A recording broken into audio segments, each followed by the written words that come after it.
Donc batoboli à partir awa babimi. Et puis bazaki au monde na libende nyoso. Babimaki quoi? Puisque tant au monde de soupe bamsou babimaki. Mais évadé à moi quoi kimité. Il y a OK donc évadé à moi quoi zate zakaka. Ils ont osé au moins placer un peu. Ba meka qui a insimbité. Le bilan provisoire et officiel de troubles à la prison centrale de Makala est désormais connu. Il s'agit donc de 129 personnes qui ont perdu la vie. Au nom du chef de l'État, le vice-premier ministre en charge de transport, voies, de communication et désenclavement, Jean-Pierre Bemba, a ouvert le lundi à Beijing le premier forum économique République démocratique du Congo et la Chine. C'est tout pour le titre.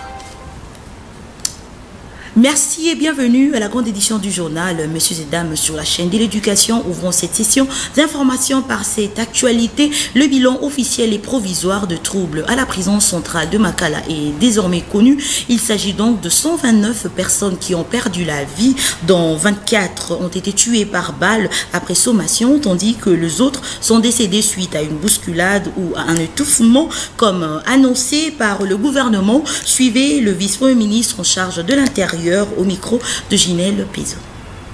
Lundi 2 septembre 2024, aux alentours de 2 h du matin, une tentative d'évasion massive à la prison centrale de Makala a débouché sur des pertes en vies humaines et des dégâts matériels importants. Informé de cette situation, j'ai sur instruction de la haute hiérarchie convoqué une réunion de crise avec les responsables des services de défense et de sécurité. Le bilan provisoire sur le plan humain s'élève à 129 morts, dont 24 par balle, après sommation, les autres par bousculade, étouffement et quelques femmes violées. La commission a également identifié 59 blessés, actuellement pris en charge par le gouvernement pour des soins appropriés. Sur le plan matériel, on déplore l'incendie des bâtiments administratifs, du greffe, de l'infirmerie et des dépôts de vivres. Le gouvernement se réjouit du calme retrouvé, déplore ces incidents malheureux et présente ses condoléances les plus attristées aux familles et proches des victimes. Les enquêtes se poursuivent et l'opinion sera informée de la suite. Je l'ai tout à l'heure annoncé dans les titres, au nom du chef de l'État, le vice-premier ministre en charge de transport, voies, de communication et désenclavement, Jean-Pierre Bemba, a ouvert le lundi à Beijing le premier forum économique de la République démocratique du Congo et la Chine. Toujours Ginelle Peso pour ce propos recueilli. La rencontre ce matin entre les deux chefs d'État à 10 h du matin a permis de pouvoir s'entretenir et décider d'un véritable partenariat stratégique, une coopération économique entre la Chine et la RDC. Ce que nous souhaitons, bien sûr, c'est de voir dans ce partenariat les hommes d'affaires chinois, les hommes d'affaires congolais, femmes d'affaires bien sûr aussi, pouvoir conclure ces partenariats, des échanges, des accords, des contrats à la suite de cette réunion de ce forum. Ceci permettra d'aller dans la vision des deux chefs d'État qui souhaitent véritablement un raffermissement de ces relations. Vous savez que le président Félix-Antoine Tshisekedi, dans sa visite qu'il a lancée depuis l'année passée au mois de mai, c'était les prémices de ce partenariat, de ce renforcement économique.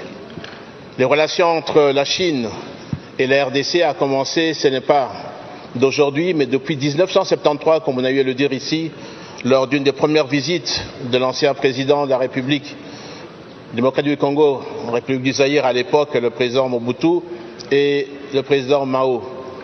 C'est dans ce cadre-là que, aujourd'hui, avec le président Tshisekedi, ce renforcement doit continuer et doit arriver à des conclusions qui, pour eux, en tout cas, doivent aller au-delà de ce qu'on parle de la coopération, tant agricole, minier bien sûr, dans le numérique, au niveau également de la défense et d'autres domaines. Ce sont les discussions qu'il y a eu ce matin à 10 h du matin entre les deux chefs d'État. Nous avons compris en tout cas dans la volonté des deux présidents, c'est de véritablement renforcer tous ces partenariats. J'aimerais simplement, au nom du président de la République démocratique du Congo, lancer et déclarer ouvert la première édition du Forum économique Chine-RDC de Beijing. Je vous remercie et vous souhaite en tout cas des fructueux travaux. Parlons éducation à présent, le vice-ministre de l'Éducation nationale et nouvelle citoyenneté, Jean-Pierre Casamundo, a supervisé le lundi dans quelques écoles de province éducationnelle de Kinshasa le déroulement de la rentrée scolaire 2024-2025, toujours Junel Pézo. Accompagné du ministre provincial de l'Éducation, de l'inspecteur général, du secrétaire général AI et quelques prophètes, les vice-ministres de l'Éducation nationale et nouvelle citoyenneté ont effectué la ronde pour s'assurer de l'effectivité de la rentrée scolaire 2024-2025. En passant par l'Athénée de la Gombe, Loupio, les lycées Kabambaré, l'école Academia, les lycées Motemampiko, les lycées techniques Matongé, Saint-Raphaël, le complexe scolaire Monseigneur Mosengo et l'Institut Lumumba. Nous, ministère de l'Éducation nationale et nouvelle citoyenneté, nous sommes satisfaits. Satisfaits parce qu'on ne s'y attendait pas. On pensait que les appels à la grève étaient respectés. Mais grande était notre étonnement de voir que les salles de classe sont bombées d'élèves. Il y a des écoles où on a trouvé plus de 1900 ou 2000 élèves. Le vice-ministre de l'Éducation nationale, Jean-Pierre Casamundo, a invité les parents qui ont peur des varioles du singe de ne pas avoir peur car les mesures barrières seront respectées. Aux parents qui ont peur des monkeypox, nous sommes rassurés par le ministère de la Santé, qui est l'unique ministère habilité à demander à ce qu'on ferme les écoles, on ferme les marchés. Le ministère de la Santé a dit que nous devons respecter les mesures barrières. Par ailleurs, le ministre d'État, ministre de l'Éducation nationale, Raïssa Malou, a mis sur pied un nouveau programme, celui de la notion de la nouvelle citoyenneté. Dans le même registre, le prophète de Lukunga, Jean-Pierre Yoy Boteke, se dit très satisfait de voir le parent répondre favorablement à l'appel du ministère de l'Éducation nationale. Une fois de plus, Ginel Pézo. Vraiment, nous exprimons notre satisfaction par rapport à la rentrée scolaire 2024-2025. Les enfants ont répondu massivement, et y compris aussi les enseignants. Les écoles dans notre province éducationnelle vraiment ont été ouvertes ce jour, raison pour laquelle nous sommes très satisfaits. Pourquoi? Parce que partout où nous sommes passés, nous avons trouvé les enseignants en train de dispenser les cours et les élèves en train de prendre note. Ça montre qu'il y a une rentrée scolaire effective. J'insiste, la rentrée scolaire dans notre province éducationnelle est effective. Je vous donne l'exemple. Au niveau du collège Saint-Joseph de Gombe, sur 2150 élèves attendus, les élèves qui ont répondu présents aujourd'hui étaient au nombre de 1668. Et de la même manière, quand nous passons au niveau de l'ITI Gombe, sur un effectif de 1134 élèves attendus, les élèves qui ont répondu présents étaient 526 élèves. Et au niveau aussi de l'Institut de la Gombe 1, donc on attendait 1400 élèves, mais il y a au moins 446 élèves qui ont répondu présents. Et les filles étaient vraiment très nombreuses que les garçons. Raison pour laquelle nous sommes très satisfaits. J'ai lancé un appel pathétique aux parents. Que les enfants qui sont encore restés à la maison, qui n'attendent pas, les cours ont vraiment démarré. Il n'y a pas de quoi à dire. Même si vous n'avez pas de nouvelles tenues scolaires, j'insiste, venez à l'école, allez à l'école avec les anciennes tenues, donc les tenues scolaires de l'année scolaire passée. La rentrée scolaire a eu lieu également à l'école Révérend Kim, site de Lingwala. Agathe Miezi et Delphin Tuntula étaient là pour ce reportage. En respectant la confirmation faite par la ministre de l'Éducation nationale et Nouvelle Citoyenneté sur la rentrée scolaire prévue le lundi 10 septembre, l'école Reverend Kim site de Lingwala a repris avec ses activités en conformité avec le calendrier scolaire 2024-2025. Le préfet de cet établissement, Julien Kibongola, a invité les parents qui gardent encore leurs enfants de leur envoyer le plus vite que possible. Dans notre philosophie, nous privilégions la ponctualité. Et nous sommes respectueux des mots d'ordre des officiels. Le ministère avait fixé la date de la rentrée scolaire pour le 2 septembre 2024. Vous étiez là, je crois que vous avez constaté. Nous avons déjà les 70% de nos élèves. Ceux qui gardent encore les enfants, je voulais parler de ces 30% des parents qui traînent encore, je ne sais pas pour quelle raison. Je lance un message que la rentrée est effective. La rentrée scolaire, elle est effective au révérend Kim. Une journée de retard entraînerait l'enfant à l'échec. L'éducation est un droit fondamental pour chaque enfant et joue un rôle crucial dans l'épanouissement de leur vie. Dans un autre registre, le coordonnateur de l'ONG Congoré Doré, Luison Gaëreri, et son vice-coordonnateur Réodote Bisaki Lutondo, accompagnés de quelques membres de leur structure, ont visité l'orphelinat Charité dans le Seigneur Jésus-Christ le dimanche 1er septembre 2024 dans la commune de Mongafula. Ginelle Pezo était là pour ce reportage.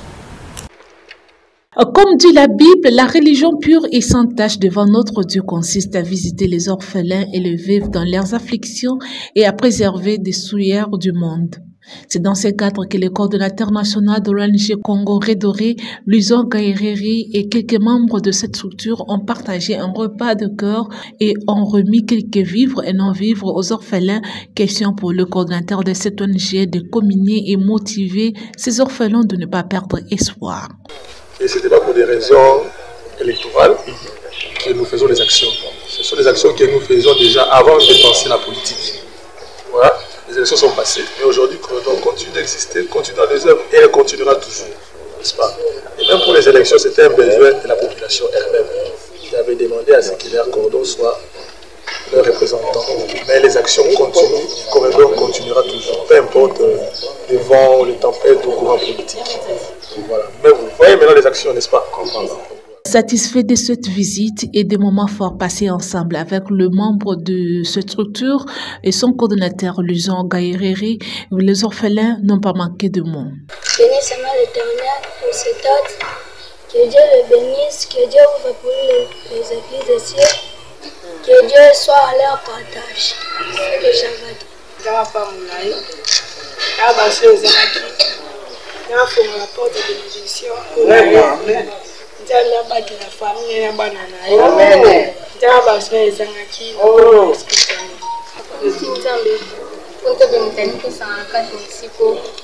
Merci beaucoup pour vos qualités de bisous.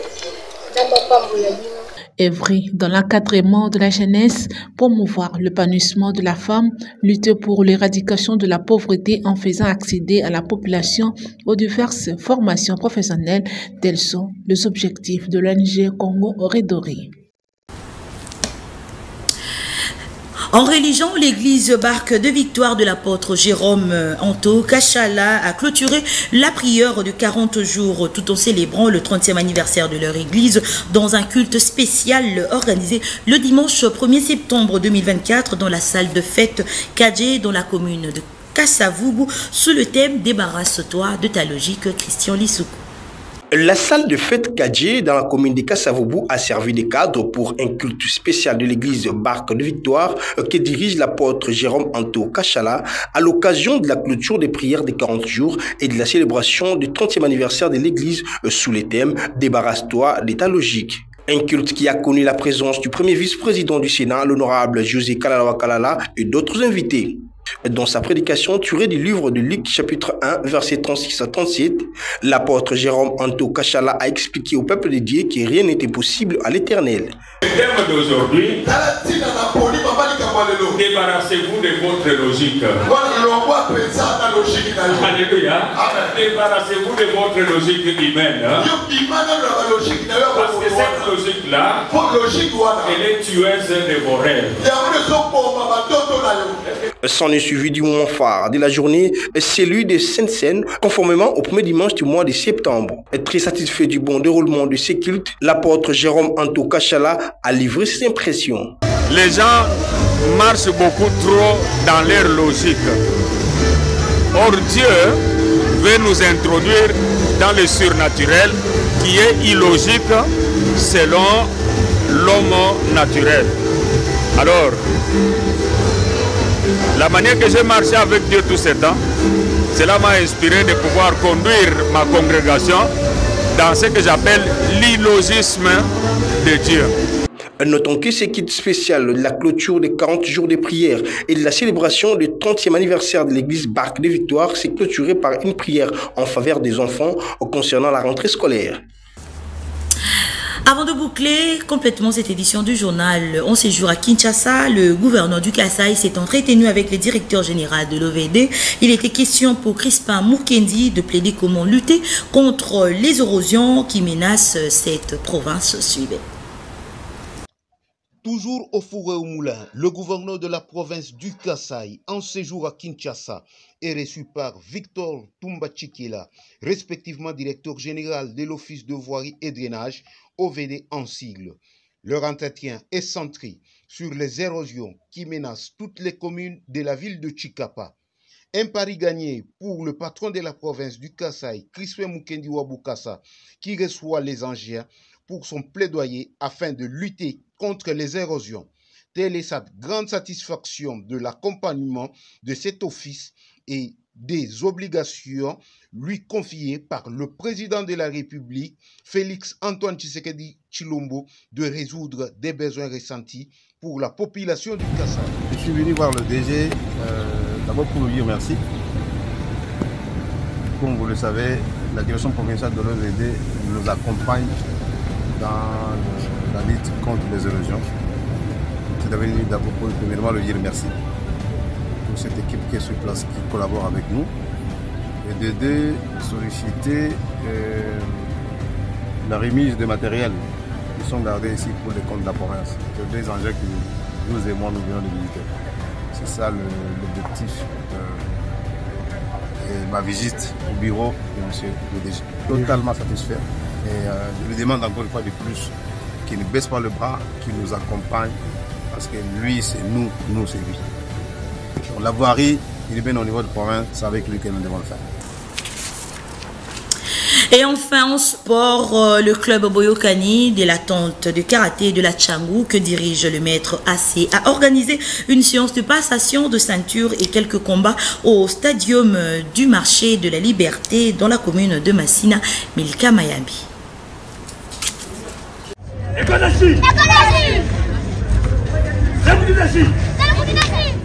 Les clubs Boyokani de la tente de karaté de la Tchangou, que dirige le maître AC, a organisé la passation de ceinture ce week-end au stadium de la Liberté.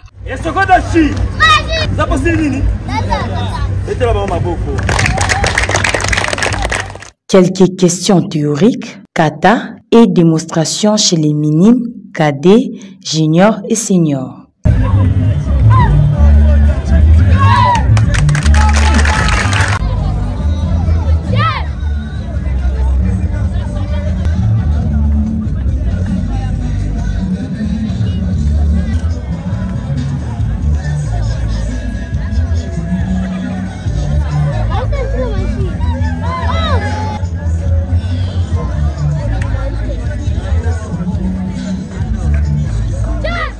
Les candidats à cette passation ont démontré quelques combats qui leur permettraient à recevoir leur ceinture.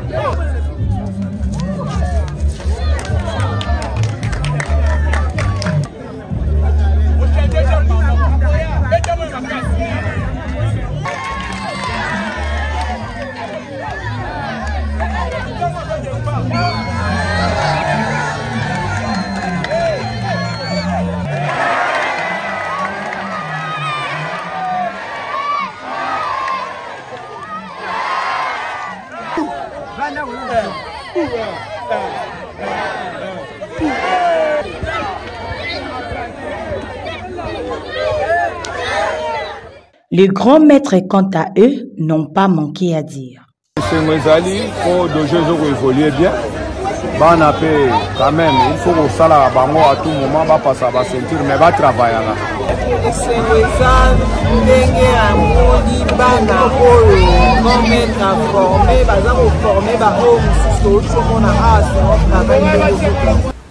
Vous avez compris que nous sommes arrivés à la fin de cette édition du journal, mais avant de nous séparer, suivez les rappels des principaux titres. Le bilan provisoire et officiel de troubles à la prison centrale de Makala est désormais connu. Il s'agit donc de 129 personnes qui ont perdu la vie. Au nom du chef de l'État, le vice-premier ministre en charge de transport, voies, de communication et désenclavement, Jean-Pierre Bemba, a ouvert le lundi à Beijing le premier forum économique République démocratique du Congo et la Chine. C'est tout pour le titre. C'était là le principal titre de cette grande édition du journal. Merci de nous avoir suivis. Nous disons un grand merci à l'équipe rédactionnelle. Retrouvons-nous prochainement pour d'autres actualités. Au revoir.